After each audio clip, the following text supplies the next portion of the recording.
Good afternoon, law students. Is that reality setting in after 3.5 days of orientation? I hope so. At that point of information overload yet? No? Okay. Come on in. The ambassadors are busy handing out a couple of flyers. First is from the Florida Board of Bar Examiners. I want to make sure you each have one of each of these flyers. One from the Florida Board of Bar Examiners, the other's from my office. The second flyer covers the process for amending your law school application. On the back side of that handout, it highlights the language, the important language from your law school application. It's very important for you to read that language and think about your past and access your law school application to make sure that it is accurate and complete. This is a very important learning module, and even if you are not applying to the Florida Board of Bar Examiners, it is important information that you can use in the state in which you intend to apply.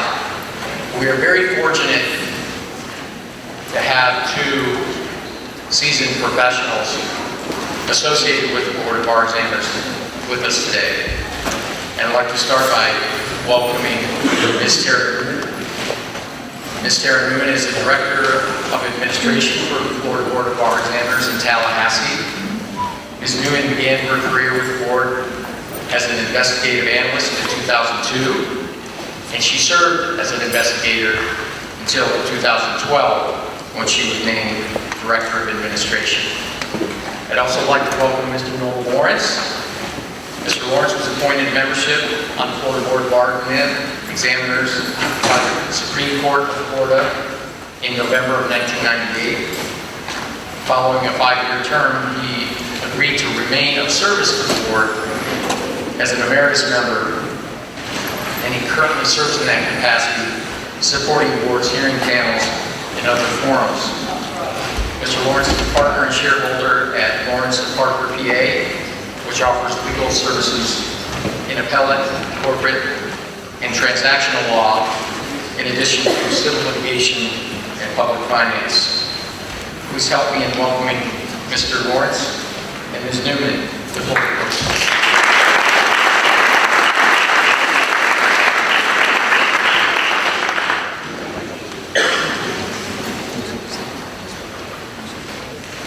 Good afternoon. Oh no, you can do better than that. Good afternoon. There we go. I'm sure you had lunch or refreshments in between the last function and now, right? Okay. As the Dean indicated to you, my name is Noel Lawrence. I'm a local attorney here in Jacksonville, Florida. And I first became a member of the Board of Bar Examiners back in 1998. Never thought I'd end up there, but made it, and here I am now. I am very grateful for the invitation to speak to you today in my capacity as a member of the Florida Board of Bar Examiners. And as you may know, or some of you may not know, the board is composed of 12 lawyers and 3 non-lawyers who are public members. And it was created by the Florida Supreme Court to assist with the admissions process through the evaluation of character and fitness of applicants to the Florida Bar. Now, the Florida Supreme Court has exclusive jurisdiction over the conduct of those who practice law and those who seek to practice law here in the state of Florida.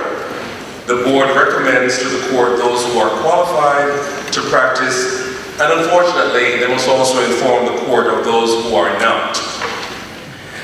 Rule 3-10.1 of the rules of the Supreme Court relating to the admissions to the bar set out the essential eligibility requirements for admission to the practice of law. The board considers the following attributes to be essential for all applicants and registrants seeking admission to the Florida Bar. The first thing is knowledge of the fundamental principles of law and their application. The second is the ability to reason logically and accurately. and analyze legal problems.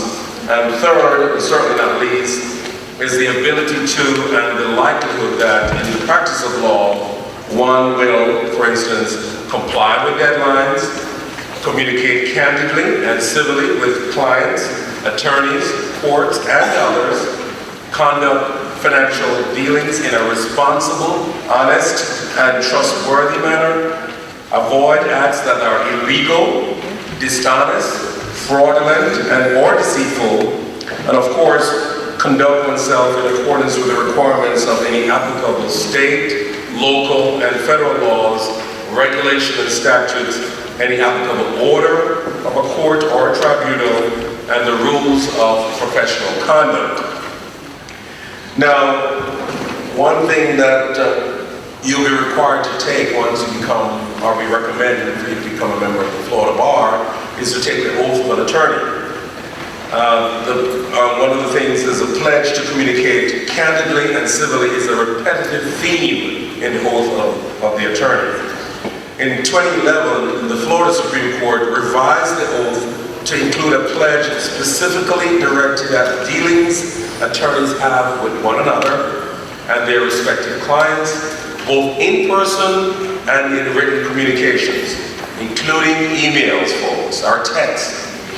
The court noted its desire that new members of the bar recognize the necessity for civility in the inherently contentious setting of the adversary process. And that case was Henry Snyder, and that was decided in 2011. In 2013, the court issued a strongly worded decision in the disciplinary case of an attorney who repeatedly engaged in unprofessional and antagonistic behavior. The court noted that it is profoundly concerned with the lack of civility and the professionalism demonstrated by some of our members, and that it had repeatedly ruled that unprofessional behavior is unacceptable. The court concluded with the following advice. One can be professional and aggressive without being obnoxious. Attorneys should focus on the substance of their cases, treating judges and opposing counsel with civility rather than trying to prevail by being insolent towards judges and purposefully offensive toward opposing counsel. This court has been discussing professionalism and civility for years. We do not tolerate unprofessional and discourteous behavior. The court included a footnote specifically advising law students to study the Norton case as a glaring example of unprofessional behavior. Connecting this back to the bar admissions process, I must say that civility is one of the essential eligibility requirements that the board is looking for when an application for admission, your application, is reviewed. Now, so how does the board make its evaluation? There are two basic components that drive the evaluation process. Competence on one hand, and character and fitness of the applicant on the other. Now, competence is measured by very specific educational qualifications. Those with graduation from an ABA accredited law school and passing the Florida Bar examination. Character and fitness relates to moral character. The Florida Supreme Court requires the board to certify that each person recommended for admission is a person of, quote, good moral character and is otherwise fit to take the oath and perform the obligations and responsibilities of an attorney, end of quote. Now, character issues are thoroughly investigated. When I became a member of the board back in 1998, we had 36 staff members, and I can tell you they're more thorough than even the FBI, and the staff has grown since that time. But the board's evaluation does not take in a vacuum. In making its determination, the board views the whole person, taking into account the applicant's entire life history, rather than limiting its view to isolated events in the applicant's life. So if you hear someone say that they were denied for a speeding ticket, that would be an extreme stretch. I encourage you to review the rules of the Supreme Court relating to admissions to the bar, available in their entirety on the board's website. And I direct your attention specifically to rules 3-11, 3-12, and 3-13 in that regard. 3-11 addresses disqualifying conduct. There are 14 items listed there, including 5 areas that I highlight in a greater detail because they are the most frequently occurring. Understand, however, that Rule 11 is not limited to those 5 areas. For example, military discipline and misconduct in employment can be of concern. 3-12 explains how the board determines good moral character, while 3-13 speaks to elements of rehabilitation. Now, in viewing the whole person, the board looks for patterns of behavior, including continuing or escalating misconduct. A single employment termination after an altercation with a co-worker may not, in of itself, be a cause of concern to the overall character and fitness of the applicant. However, different issues are raised when it's combined with a second termination for not being civil to customers and or co-workers. Similarly, a single underage possession of alcohol citation may not in itself be considered disqualifying for admission to the bar.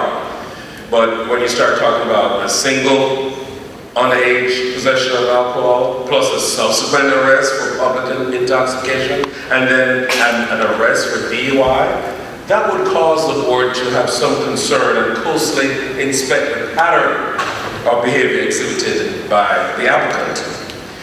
Now, areas of concerns can surface with any aspect of the applicant's background. While it's not all-inclusive, there are 5 areas of concern most frequently encountered by the board when evaluating character fitness. First one, criminal history. Second, financial irresponsibility. Third, academic misconduct. Fourth, untreated. I repeat, untreated substance abuse disorder and mental illness. And last but certainly not least, and the areas that I've seen most, is lack of candor. Candor is a factor in every event that you report in your bar application. A word of advice, an applicant's lack of candor can turn what might have been seen as a folly of youth or a momentary lapse of judgment into a present-day material issue of credibility and trustworthiness. No matter how embarrassing or trivial an event may seem, report it and tell the truth, the whole truth. Because it's not so much the event that occurred 20 years ago, it's your rendition or recitation of the events now that causes concern. Someone got arrested for a burglary. It's dismissed. And they're telling us about it, and they say, oh, I'm passing by this empty building and I stick my head in and the officer arrests me. Could happen, but it caused you now to really look and say, come on, can that really happen? So be careful. So it's not so much the burglary that occurred 20 years ago for which was dismissed, you weren't even convicted. It's how you're talking about what happened that doesn't make sense sometimes and that causes concern with regards to candor. Because after all, lack of candor is the most frequent and potentially the most consequential problem area that we encounter. Because I've seen many cases in which an applicant's lack of candor ultimately become the disqualifying factor over and above the events reported or discovered during the bar admissions process, I want to spend some time on that issue. That's where we're going to start first. I listed 5, and that was number 5, but actually I'm going to start off with candor. There are 2 governing principles on candor. The first principle is contained in the statements appearing on the bar application. The first statement, you are required to handwrite at the end of the bar application. Handwritten, not type, so you really get the gist of what we're trying to bring home to you. The second statement appears as the juror that you swear to, then sign and have the document notarized as a whole. I cannot overstress how important candor is. Candor is absolute honesty. That is telling the truth, the whole truth, and nothing but the truth, especially when it's embarrassing or uncomfortable for you. Report all the rest. Be honest on your law school application, your student or your CLI registration, and amend it if necessary. Before I, as a board member, have to tell you need to amend it when you file your application. Because of the high ethical standards to which lawyers are held, the failure to disclose any act or event responsive to the questions asked on the bar application or even your law school application is often more significant and often leads to more serious consequences than the act or the event itself. You need to be candid in your dealings with this law school, candid with the Board of Bar Examiners, candid with your creditors, and candid in all your personal and professional communications. The second governing principle in Canada is pronouncements by the Supreme Court of Florida. The court has issued strong statements regarding the importance of candor to members of the Florida Bar. The board has dealt with situations where lack of candor occurred outside the bar application process, such as law school, driver's license bureau, mortgage, credit applications, and employment applications. It is the board's recommendation that you consider this carefully now and determine whether there are omissions or misstatements that need to be corrected in those venues as well. If so, the time to come clean is now. Waiting until the board advises you to amend your application to right the wrong will only exacerbate the problem. In May 2013, the Florida Supreme Court reaffirmed the importance of candor when it agreed with the board's recommendation to revoke the license of an admitted attorney found to have omitted information during the bar admission process. There's a rule that allows the board to reopen the background investigation if, within 12 months of admission, it finds evidence that material omission or misrepresentation occurred during the bar application process. The attorney failed to disclose that during his employment as a police officer, he had been the subject of a complaint. He was suspended from employment and was subsequently a plaintiff in an action filed against the employer in which he ultimately prevailed. All of the events occurred after he filed his sworn bar application and while the background investigation was pending. The bar application requires the timely filing of amendments regarding changes to any of the answers in the application. The attorney failed to amend his application to disclose the events to the board. Among his arguments to the court were that the events were not material. The court specifically stated that the issue was not whether the events would have been found disqualifying for admission to the bar. The issue was simply that the attorney had a duty to disclose the information and he or she did not. I hope I'm making my point that candor during the bar admissions process is considered by the Supreme Court of Florida as the most important qualification for membership in the bar. Undoubtedly, some of you have been involved in incidents that you regret. Be candid in your disclosure and explanation of such events in all forums. You are putting great energy, time, and expense into a career that will impact the rest of your life. Being truthful and candid about your past is critical to your ultimate success in the future. I want to touch on one area before we leave the subject of candor: the importance of ensuring that the information in your resume and employment application is accurate and candid.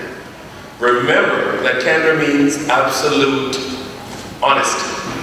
Disclosing information even when it may be embarrassing or uncomfortable for you. You can see on the screen a list of some of the issues with which your board has dealt with over the years.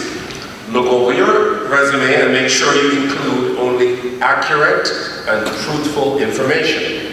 When you complete an employment application, be sure to disclose your true employment history as required by the application and accurately report the reason you left each employer. Now, as you answer the items in your sworn bar application, keep in mind that you are completing a document under oath that will be filed with the Supreme Court of Florida.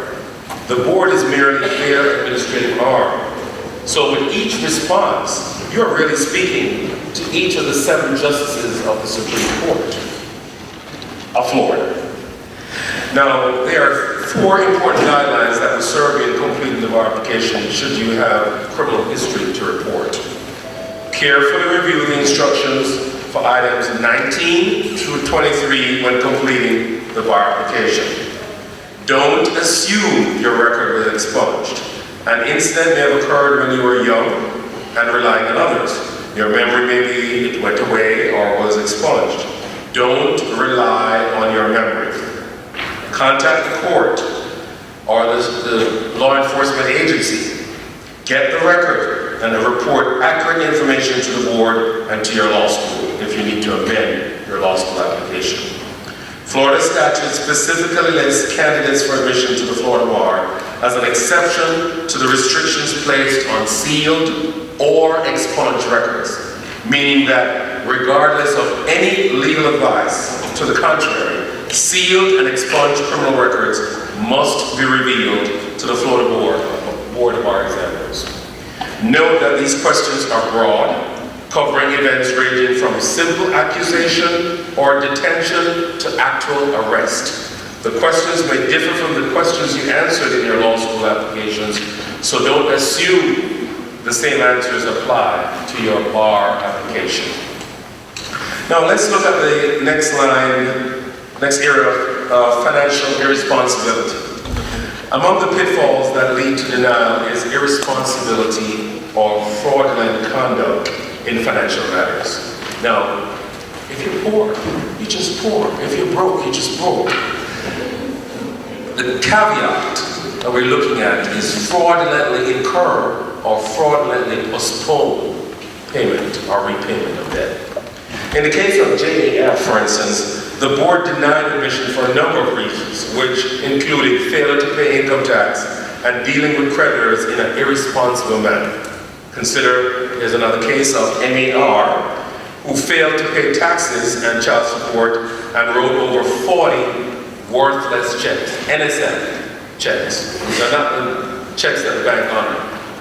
And JAB is another court case who failed to make court-ordered child support payments, choosing instead to study abroad and lease a sports car. Applicants have also been denied admission for deceptively or fraudulently discharging debts in bankruptcy proceedings and avoiding rather than properly deferring student loans.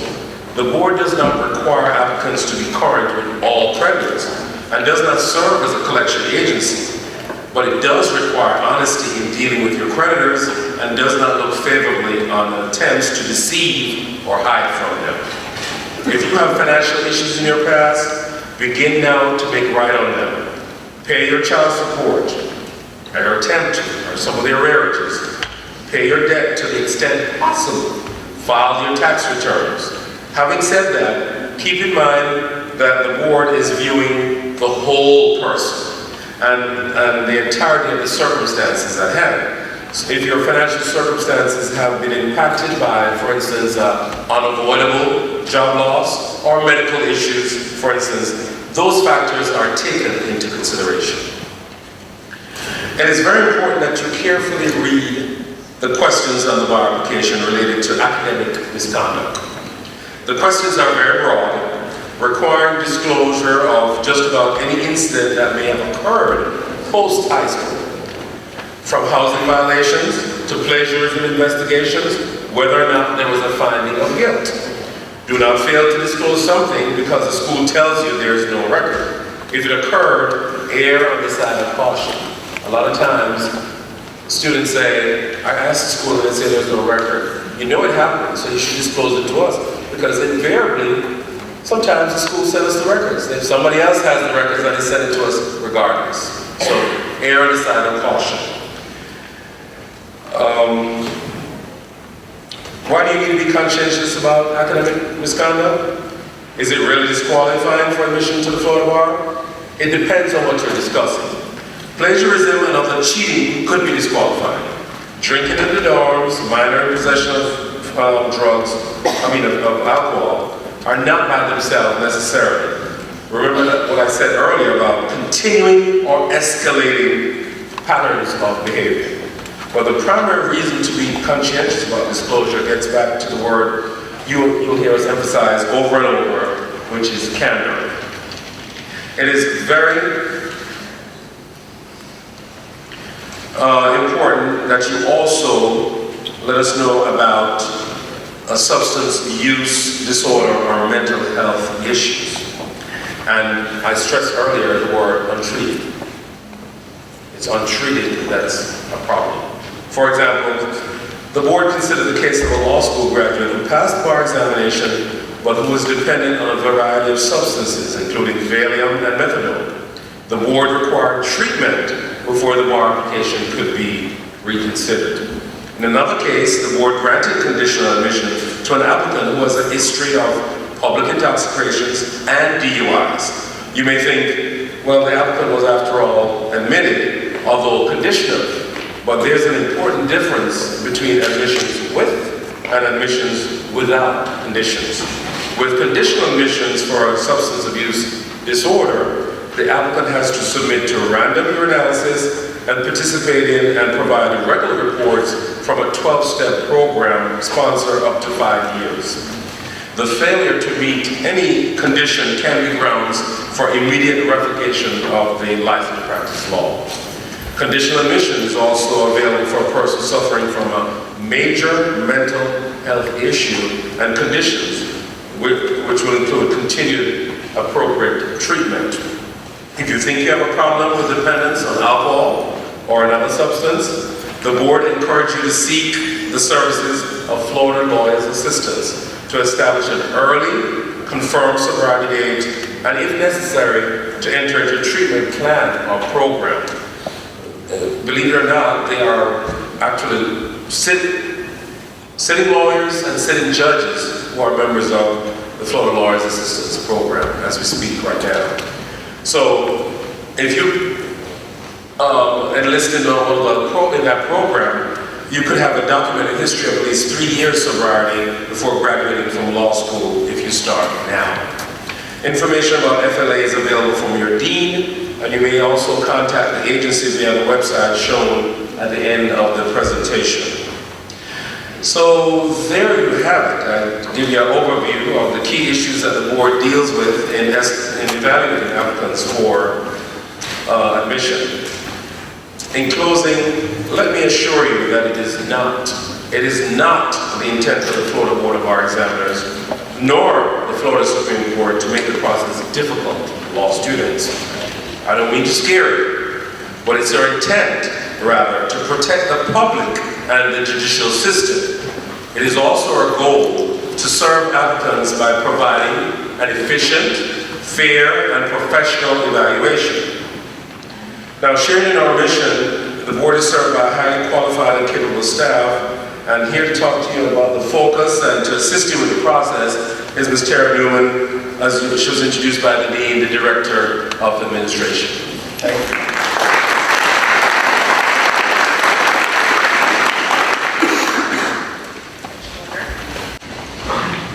Thank you, Mr. Lawrence, for coming today and welcoming students. I'm grateful for the opportunity to share this information with you today on the admissions process and what it involves, and hopefully convince you, we'll really try to convince you of the benefits of taking advantage of the early admissions process. Early is a relative term. That's really January 15th, but we'll talk about that later. With the board's goals in mind, it's our agency's responsibility to carry out that mission by performing two specific functions. The first is to conduct background investigations to determine character and fitness, and the second is to administer the bar examination to gauge professional competence. Stephen Covey published The 7 Habits of Highly Effective People in 1989, and the second habit he emphasized is to always begin with the end in mind. Apply this to your law school career. In the grand scheme of things, no matter what it feels like now. Law school and bar admissions process represent a relatively short-lived phase of what will hopefully be a long and rewarding legal career for you. This phase, however, is critical to launching your career. And so let's take a closer look at this small segment of the timeline. As a first-year law school student, filing a law school student registration is the start of your journey to your ultimate goal, admission to the Florida Bar. Filing your registration now has several advantages. It avoids the bottleneck of late filers that temporarily slows processing. Much like 5 o'clock rush hour, you'll want to get ahead of the crowd by filing early. This is a good representation of what happens at filing deadlines. Mr. Lawrence mentioned that a while back we had 38 employees, but we really only have a little more than 50 now. So we can handle it during the year, but when you wait until a filing deadline, you will experience delays. Early registration will assist you in avoiding delays or denials in admission by getting your background investigation started early. Another strong advantage gained in the student registration process is that you initiate what is now a prerequisite for the Certified Legal Internship Program. The rules regulating the Florida Bar now require that students interested in law school practice have previously filed their student registrations with the Florida Board of Bar Examiners and have received registrant clearance on their character and fitness investigation prior to applying to the program. So you can't even apply until you've got your clearance from the Board of Bar Examiners. So even if you don't think it's important today, you probably will think it's important next year. For those students who are forward-thinking, this will leave the door open for you. Another incentive, not to be overlooked, for registering as a student is that you will save money. If you have not already started the admissions process, register now in your first year of law school, no later than January 15th. The background investigation will begin immediately, and you will likely have a determination of your character and fitness within 6 to 8 months of your registration. The discounted registration fee is $100 for applications postmarked on or before January 15th. And you can see from this chart, there are several tiers of registrant fee increasing to $400 for those who file after March 15th. Be mindful that these are postmark deadlines, so when it happens if the day falls on a holiday or weekend, the deadline will automatically shift to the next day. I hope you're not pushing the deadline to that point. When you convert your registration in your third year of law school, you'll get an additional converter fee, currently $600. That changes your status to that of an applicant to the Florida Bar. The total combined filing fee of $700 based on the current fee levels. You maximize your savings by filing by January 15th at the $100 level. Compared to the usual applicant fee of $1,000 paid by those who wait until their third year of law school, this is $300 savings. That's pretty significant. And more importantly, most importantly, I think, your background investigation will most likely be done by your third year of law school so that you're ready to be sworn in as soon as you pass the Florida Bar exam. So how many of you plan to apply in the state of Florida one day? Good. So I hope all of you go home and start filling out the application if you haven't already. But even for those of you who don't, as I mentioned, the CLI, Certified Legal Internship Rule, requires you to have gotten the character clearance from the board. So if you're interested in the Certified Legal Internship Program, but not interested in ultimately practicing law in Florida, it's fine. The deadline and fee structure is a little bit different, and your fee is $75 if you register within the first 250 days of law school, and then it goes up to $150 if you register after that. You, of course, will not incur the conversion fee since you will not be converting to an application to practice law in Florida. If you change your mind and decide to pursue admission later, the fee will be $1,000 less whatever fee you paid for the CLI application. But frankly, for the $100 fee to file as a registrant now, I highly recommend that you do that. And then whatever happens in the future, you want to take it in, you want to do a certified legal internship, or you want to apply for admission in Florida, you're already on your way. All right, now that you understand the advantages, I hope, of filing early, you can visit the board's website to get started in 4 easy steps. From the home page on the website, click on Application and Conversion Checklists, and then click on register as a first or second year law student. While second year students would also click here to file the registration, understand that they won't get the benefits of early registration and they'll get the higher registration fee. Board's application is interactive and must be completed online. Because your responses prompt subsequent information request field, you can't print the application out as a blank form. So the checklist that you access on the website is critical. I'm going to mention it a couple times. You should print it out and look at it. And if you follow the checklist, you shouldn't have any issues with the information provided in your application. Step 1, print and use the checklist. This is very important. Very often when you submit incomplete filings, which can cause delays or missed deadlines or additional costs, it is because you didn't read or follow the very detailed information provided in the checklist. If you look at the checklist, you can determine right away how much you need to investigate yourself to answer the questions.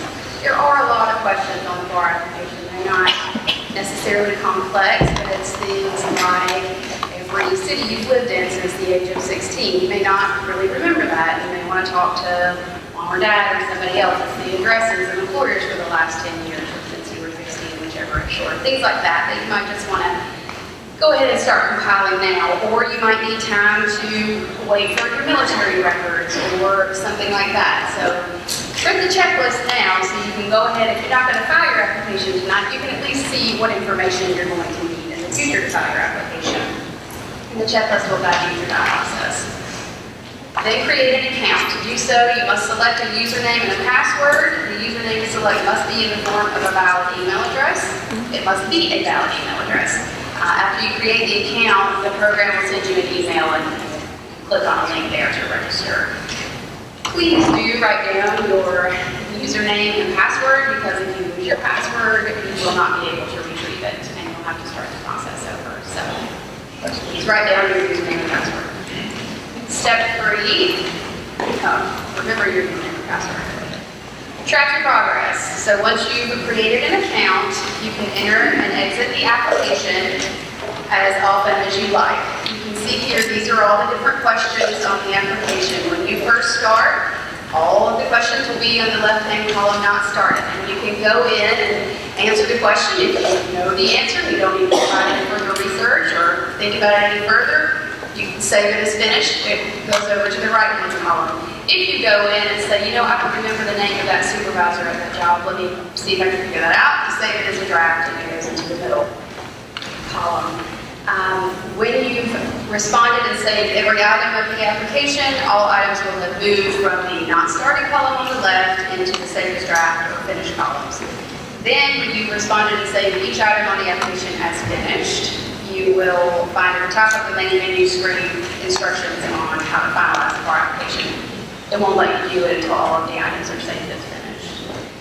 Print the application as a draft and review the responses carefully. When you're satisfied with your answers, then you click Final Version.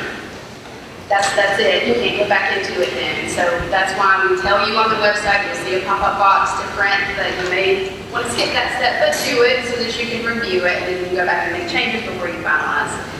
Make 2 copies of the bar application, one for your records. The other one, you will do the handwriting sample, have it sign it in the presence of a notary, and then notarize, and then send that to the board. Once your registrant bar application is completed, the checklist will provide you information about any supplemental forms that are necessary. They're all on the board's website, and one of those there will be submitted. Step 4, remember, it will warn you when you create an account. Once you've created an account, you do only have 6 months to finalize the application. The board's website is designed to encourage accounts that aren't completed within 6 months. So you'll get a warning up at the top to tell you when this example, you can see the bar application account was created in September of 2014 and must be finalized in March of 2015. But as I've repeatedly stressed, I hope you all file an application before January, so that won't be an issue. Okay. The background investigation includes a fingerprint check conducted electronically through the board's authorized agent, MorphoTrust, and for the convenience of law students, actually, the checker said that they're located right around here, so he'll probably give you information, or will give you information about how to do that. When you go, if you haven't already, get your fingerprinting done. You'll pay the fee directly to MorphoTrust, and a link to the MorphoTrust website is available on the board's website. You're also required, with your application, to provide proof of citizenship or valid immigration status. It can take some time. This is another one of those things. Even if you don't file your application this week, if you need to order a copy of your birth certificate from Nebraska, you may want to do that now. Sometimes these things take a while. If you need anything else, it sometimes takes a while, so get started on that. There's an FAQ on the website outlining specific documents required on immigration status, so please check that using the link on the checklist. Be proactive with your application and treat the admissions process as if it were your first case. I can't stress that enough. Treat the admissions process as if it were your first case. Treat yourself like a client. Keep copies of your correspondence. Put thought into all your responses. When your materials are received in the board's office, an initial review of your registration information is made to check the completeness of your application and supporting documents. Following this review, a letter is mailed that acknowledges receipt of your materials, so you'll hear back from us right away, and advises you of any documents or information that might be outstanding. As the background investigation progresses, you might get additional requests from the board for information to verify, clarify, or document something. And you can greatly reduce the time consumed in these stages of the investigation by being proactive. Investigate yourself to make sure you're recording information correctly. You can check your own credit report, your own driving record, your law school application, to verify that everything you think you recall is what the records reflect, is actually what happened. Review your law school application. I think this is probably the fourth time you've heard it, if not more, and you'll hear it more later. Do that to confirm that you disclosed all required information accurately and candidly. Make sure your law school application is also complete, accurate, and thorough. If you find any problems, take action to amend the application now. I believe you had, was that one of the flyers that you passed out? Yeah, so you have the information you need to do that. And you can contact the dean if you have any questions about that. He's happy to help.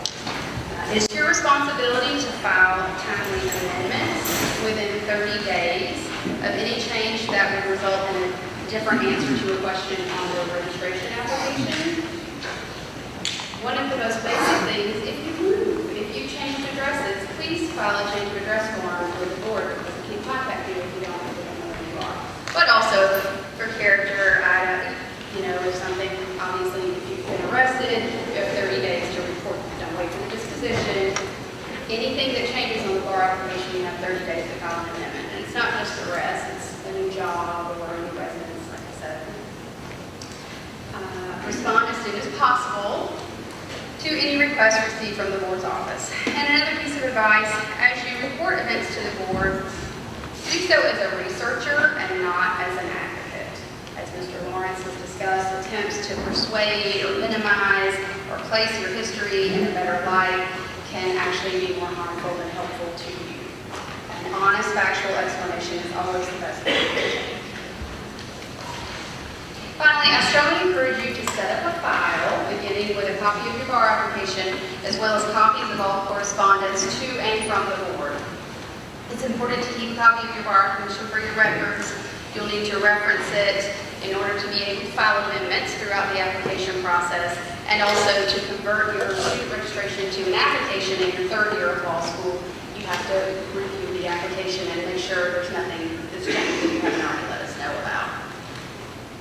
Add copies of any amendments you may file with the board to this file. And as I'm about to emphasize, get and keep a copy of your law school application. You will more easily and efficiently get through the admissions process if you have all of these documents ready at hand. Let's take a minute to focus on the law school application. At the time these applications were completed, prospective students may not truly understand the meanings of terms such as convicted or sanctioned. And someone may think that their criminal record was sealed, but is not sure. For a variety of reasons, an event that should have been disclosed in the law school application may not have been reported. We will check. The Florida Board of Bar Examiners will check. Before we do, take it upon yourself to obtain a copy of your law school application and determine whether you should file an amendment to the application. Not only to make it correct and candid, but to make it easier on yourself. Don't guess. Different law schools ask different questions. Get a copy of your application and be sure. Now I want to look at what happens after we receive your information, and we're going to talk about 3 different possible processing scenarios against our timeline of your legal career. In each of these scenarios, the students have filed their registration applications at the earliest registration deadline or before. In the first scenario, the student's application is reviewed and the board issues its request in a letter to the student registrar. The student complies with those requests in a timely fashion. And any possible areas of concern are cleared up quickly, and the student has his or her registrant clearance before starting the second year of law school. 75 to 85% of our applicants move through the process in this time frame. This is pretty expedited, and if you file your application now, 75 to 85% of you answer all the requests and move forward quickly. We'll have the process completed by the second year of law school. Sometimes, however, issues are not clear, as in this second scenario. After the student complies with the board's request, the board may ask the student to appear for an investigative hearing. The student is provided with a list of hearing days to choose from to schedule his or her appearance before the board, which generally meets monthly. But it can take 3 to 6 months from the time the student is initially called for a hearing until he or she actually appears before the board. So it's clear that it is in the student's best interest to register early in law school.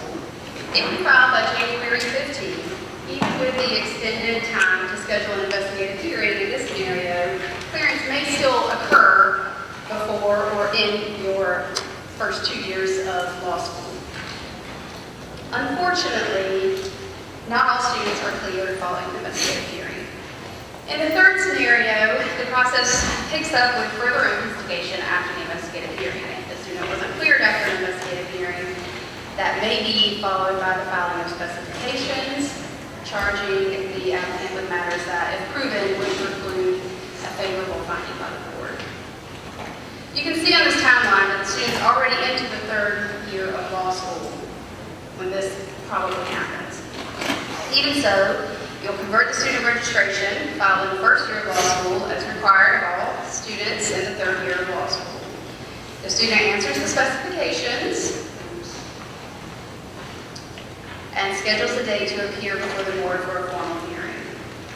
If ultimately recommended following the formal hearing, the student will have a lengthy portion of the process completed once he or she passes the bar exam. This is not to scare you that you're going to wind up in a formal hearing, because you're most likely not.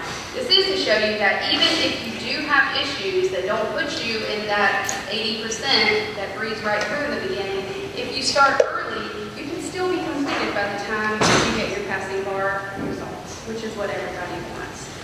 So, my point of describing these scenarios is regardless of the simplicity or complexity of your situation, registering as a first-year student is not only less expensive, but extremely efficient in terms of increasing your likelihood of clearance of background investigation in time to get admitted when you get passing bar exam scores. Now, contrast these 3 scenarios to students who do not file a student registration application, but wait until the 3rd year of law school, or even after graduation. That rush hour traffic picture, there's a May 1st deadline in the 3rd year of law school. A lot of people wait until that deadline to file, and that is 2 months before you take a bar examination, and I highly recommend that you do not do that. So, unfortunately, not all students, when the timeline shifts 2 or 3 years, applicants may find themselves in the situation of having passed the bar examination but unable to be admitted because background investigation is still underway.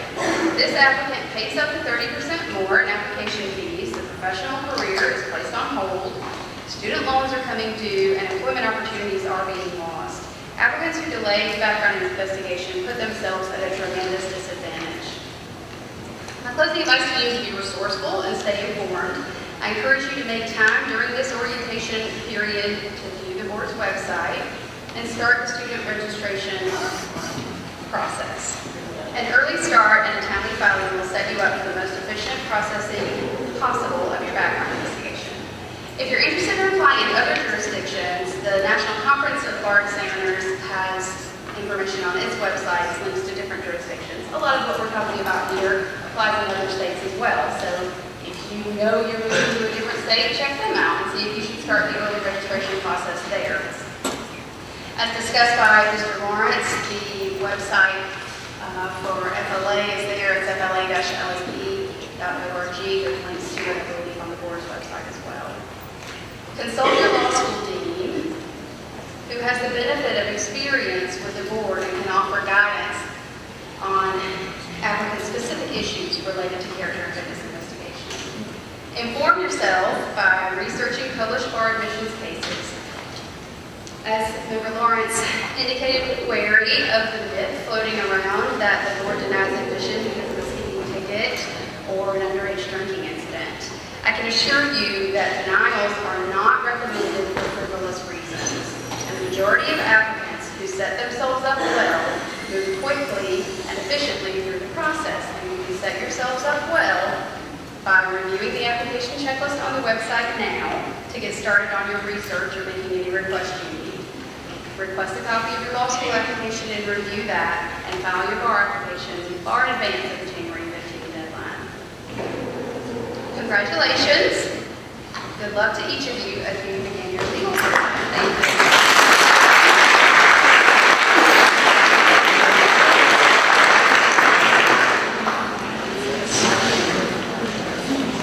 I want to thank Ms. Newman and Mr. Lawrence for their time and effort in educating us on the character fitness bar application process.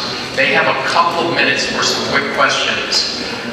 I will be available for remaining questions after orientation. Feel free to contact me.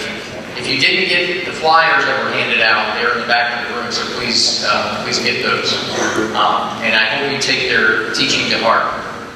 So I'll open up the floor for a couple of quick questions. Not required. You have any questions? One here.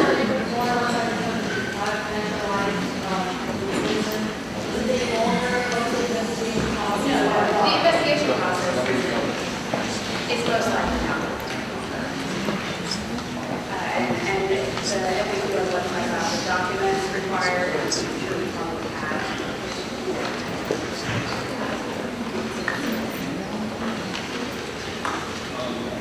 In case you guys want to do work on that,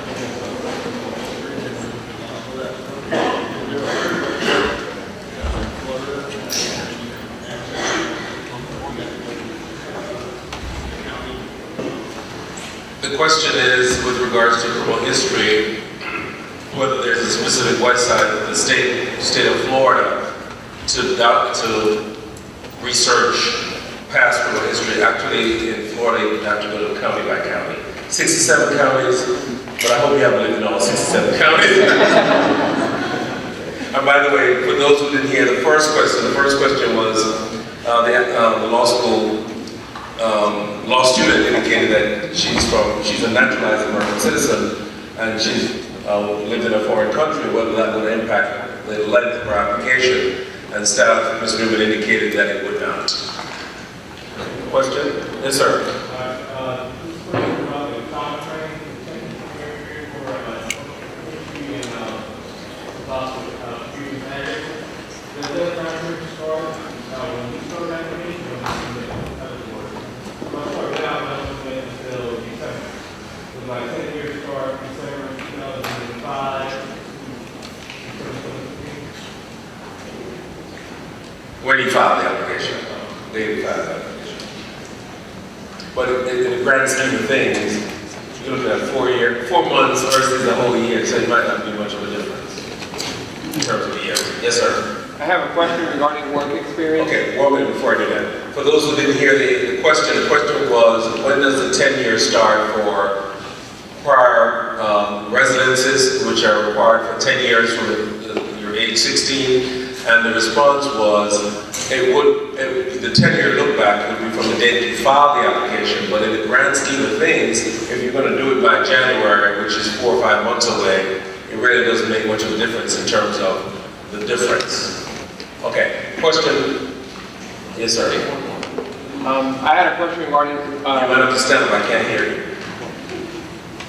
I have a question regarding work experience. I have 2 of my jobs. One of them only came to record for 5 years back, and the other one is it went out of business. So in that case, should I disclose the information, even though I don't think the business, the company went out of business? So You're still required to inform us of all your past employment, whether they're in business or not. We'll take the rest from there. And with regards to the time frame, I don't quite recall what was the time, so I'll just give an estimate because You give an estimate on the website. We usually tell you where you can go. For instance, I remember when I did it back in '89, I was able to go to Social Security, and they gave me that information. And I think you probably still can do that now. Thank you.